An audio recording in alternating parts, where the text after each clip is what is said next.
Le matin arriva trop vite. Riley sauta sur mon lit à 8 heures, déjà habillée et réclamant son petit déjeuner, ce qui me prouva qu'elle s'était remise de l'épuisement de la veille. Les enfants avaient cette incroyable capacité à rebondir. Moi, en revanche, j'avais l'impression qu'un camion m'était passé dessus. Mon téléphone confirmait que le virement bancaire était bien réel, ce qui voulait dire que cette journée l'était aussi, et que j'allais bientôt découvrir le château de Julian De Luca pour comprendre à quoi je m'étais réellement engagée. À 9h45, nous étions toutes les deux présentables. Riley portait sa robe violette préférée, celle avec le papillon, persuadée qu'il fallait bien s'habiller pour aller dans un château. J'avais choisi un jean noir et un pull gris professionnel, sans en faire trop. Mon matériel photo était propre et rangé, prêt à évaluer les... La berline noire arriva à 10 heures précises. La même voiture que la veille, le même chauffeur qui descendit pour ouvrir la portière, avec la même efficacité silencieuse. « Bonjour » tentai-je tandis que Riley mentait. « Bonjour, mademoiselle Collins » répondit-il d'une voix étonnamment douce pour quelqu'un bâti comme un joueur de football américain. « Je m'appelle Anthony. Monsieur De Luca m'a demandé de veiller à ce que vous soyez à l'aise. » Anthony. Au moins le chauffeur silencieux avait désormais un nom. Le trajet nous fit quitter Queens, traverser Manhattan, puis un pont que je ne reconnus pas.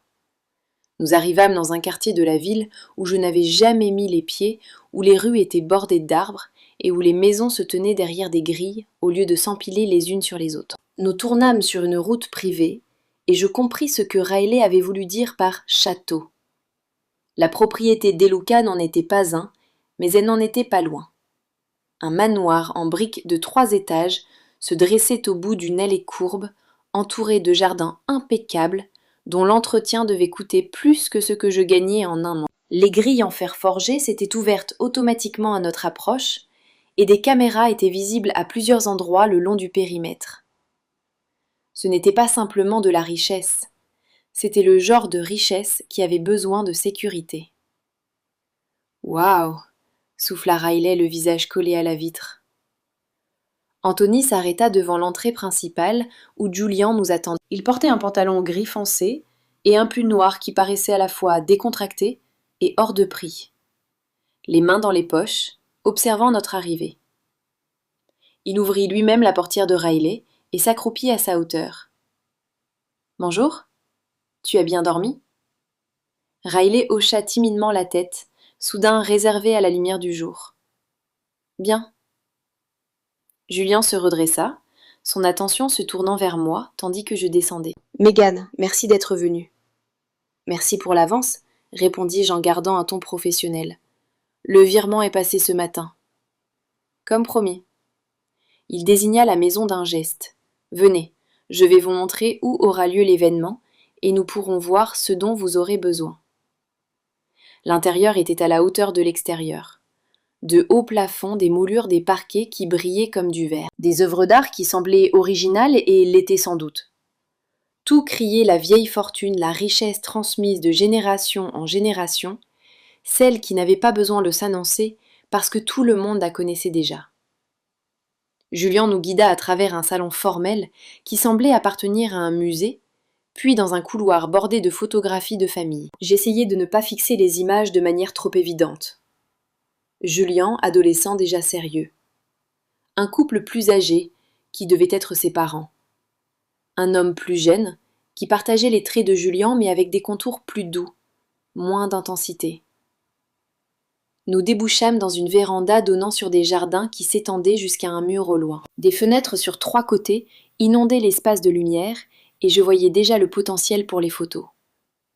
Une lumière naturelle comme celle-là était un cadeau. Le dîner aura lieu ici, expliqua Julian. Les tables seront disposées en U, environ 60 invités. Ma mère préfère les cadres intimes, même pour les grandes réceptions. Je sortis mon téléphone et commençai à prendre des notes sur les conditions de lumière, les meilleurs angles, les endroits où je pourrais me placer sans déranger. Mon mode professionnel prit le dessus, étouffant mes nerfs face à cette maison écrasante. Riley s'était approché des fenêtres, attiré par un mouvement dans le jardin. Je suivis son regard et vis une femme âgée vêtue d'une élégante robe crème, occupée à s'occuper de rosiers et ses cheveux noirs striés d'argent tirés en arrière. La femme leva les yeux comme si elle avait senti qu'on l'observait. Son regard trouva la fenêtre, puis Riley debout là, auréolée par la lumière du soleil, et elle se figea complètement.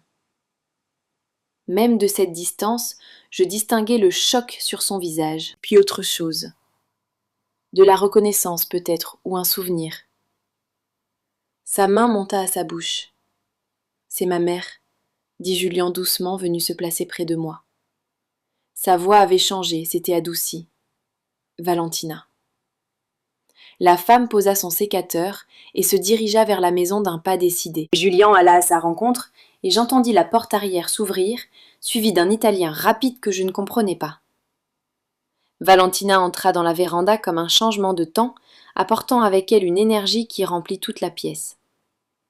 Elle était belle de cette façon qu'ont les femmes qui ont vécu pleinement les rides, au coin de ses yeux, racontant autant les rires que les larmes. Mais elle ne regardait pas Julien. Elle regardait Riley qui s'était détournée de la fenêtre et se tenait maintenant incertaine, sentant l'intensité de cette attention. « Mio Dio !» murmura Valentina. « Elle ressemble exactement à... » « Mère, » dit Julien avec douceur passant à l'anglais. « Voici Megan Collins, la photographe dont je t'ai parlé. Et sa fille, Riley. » Valentina cligna des yeux, semblant revenir à elle. Elle se tourna vers moi, m'offrit un sourire chaleureux, qui n'atteignit pas vraiment ses yeux, lesquels revenaient sans cesse vers Riley. « Pardonnez-moi, dit-elle, son accent plus marqué que celui de Julien. Vous devez me trouver étrange. C'est juste que... Tu me rappelles quelqu'un, Cara. » Cette dernière phrase s'adressait à Riley. « Ma petite fille, précisa Julien en voix basse, répondant à la question que je n'avais pas posée. Sophia. Elle... Nous l'avons perdue il y a 10 ans. » Le poids de cette phrase retomba sur la pièce. Je regardai Riley à travers les yeux de Valentina. Ses boucles blondes, sa petite silhouette probablement le même âge. La même innocence qui faisait croire que le monde était sûr alors qu'il ne l'était pas. « Je suis désolée, » dis-je des mots bien trop faibles pour une perte incommensurable. Valentina balaya mes excuses d'un geste, mais ses yeux brillaient. « C'était il y a longtemps, mais voir votre fille... » Elle s'interrompit puis sembla se ressaisir. « Vous resterez déjeuner, oui. Toutes les deux, j'insiste. » Julien ouvrit la bouche, sans doute pour expliquer que nous étions là pour le travail, mais l'expression de Valentina ne laissait aucune place à la discussion. C'était une femme habituée à obtenir ce qu'elle voulait. « Nous ne voulons pas nous imposer, » commençai-je. « Vous ne vous imposez pas, vous acceptez l'hospitalité. » Le sourire de Valentina devint sincère. « S'il vous plaît, cela me ferait très plaisir. » Riley leva vers moi un regard plein d'espoir. Elle avait été si sage dernièrement, si patiente face à tous les bouleversements de notre vie. Un déjeuner ne ferait pas de mal.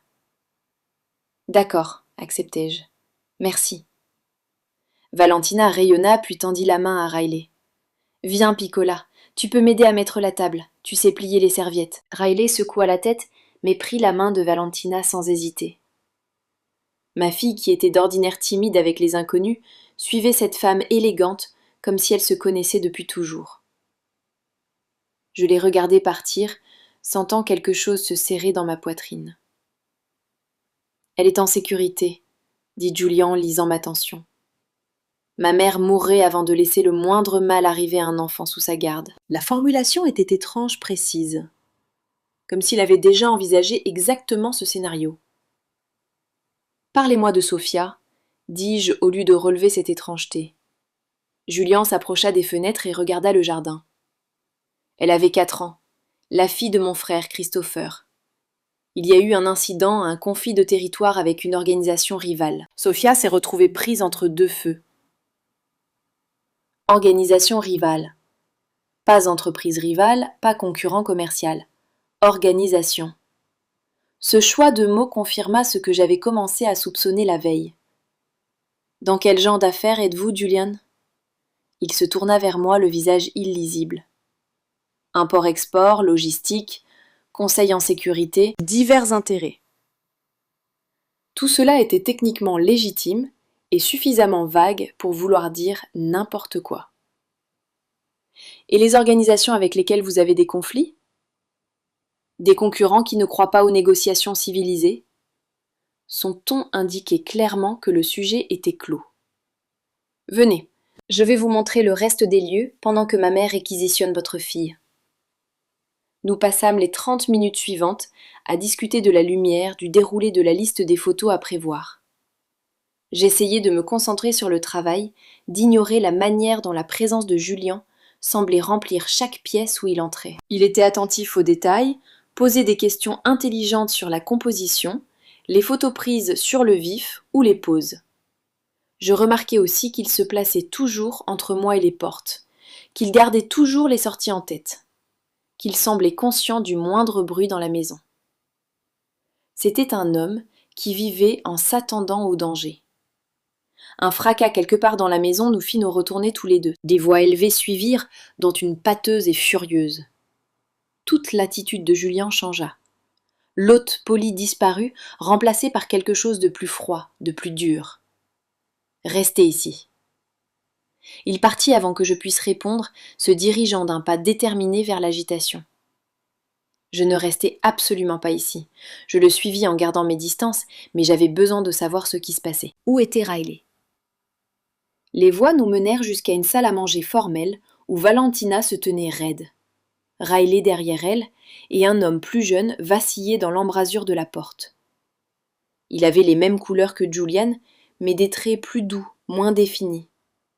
Beau d'une façon presque enfantine, même si l'effet était gâché par ses yeux injectés de sang et ses vêtements froissés, comme s'il avait dormi dedans. « Elle la remplace », bredouilla l'homme en désignant Riley. « Vous remplacez Sophia par une gamine quelconque ramassée dans la rue. »« Christopher, » dit Valentina d'une voix aussi tranchante qu'une lame, « tu es ivre. À midi. Encore. » Alors c'était lui le frère, celui qui avait perdu sa fille. « Et alors ?» Christopher eut un rire amer. « Au moins moi, je ressens quelque chose. Au moins, je ne fais pas semblant que tout va bien en organisant des anniversaires et en jouant à la famille heureuse avec des étrangers. » Julien apparut dans l'embrasure derrière Christopher et la température de la pièce sembla chuter de 10 degrés. « Dehors !» dit Julien. Un seul mot, calme, mais absolu. Christopher pivota, manqua presque de perdre l'équilibre. « Oh, voilà le grand frère. Tu viens me jeter dehors de la maison que notre père nous a laissée à tous les deux ? » ?»« Père m'a laissé la maison. À toi, il a laissé une pension que tu as déjà engloutie 2 fois dans l'alcool. » La voix de Julien était plate, factuelle. « Tu as 30 secondes pour partir tout seul ou Anthony t'aidera. » Comme s'il avait été appelé, Anthony apparut à l'épaule de Julien. Christopher observa l'expression impassible de l'homme plus massif et sembla se dégonfler. « Voilà ce que nous sommes devenus, » dit Christopher en regardant tour à tour Julien et Valentine. « Père aurait honte. »« Père aurait honte de ce que tu as fait de toi-même, » répondit Valentina, la tristesse perçant sous la colère. « Maintenant va-t'en, va cuver. » Christopher partit en titubant légèrement. Anthony le suivit à une distance discrète. Le silence qui suivit fut lourd. Riley s'était pressé contre les jambes de Valentina, et la femme plus âgée lui caressait distraitement les cheveux, les réconfortant toutes les deux. La mâchoire de Julien était crispée, ses mains fermées en poing le long du corps. Cela lui coûtait, compris-je. Voir son frère s'auto-détruire, être incapable d'y remédier. « Je suis désolée que vous ayez dû voir cela, » dit Valentina à moi, puis à Riley. « Christopher, il est malade, depuis que nous avons perdu Sophia. 10 ans. La petite fille avait disparu depuis 10 ans et son père se noyait encore dans son chagrin. « Nous devrions partir, » dis-je doucement. « C'est une affaire de famille. Nous nous imposons. » « Non. » La réponse de Valentina fut immédiate, ferme. « Vous restez. Nous allons déjeuner comme des gens civilisés. » Christopher ne va pas gâcher ça aussi. Ce n'était pas vraiment une demande. Je hochai la tête, ne sachant que faire d'autre. Le déjeuner fut étonnamment agréable malgré la scène précédente. Valentina avait préparé des pâtes fraîches servies avec du pain qui fondait dans la bouche et des légumes du jardin. Riley mangea sans se plaindre, sortit peu à peu de sa coquille, par l'attention douce de Valentina et ses questions sur l'école, ses amis, ses couleurs préférées. Julien resta silencieux, vigilant.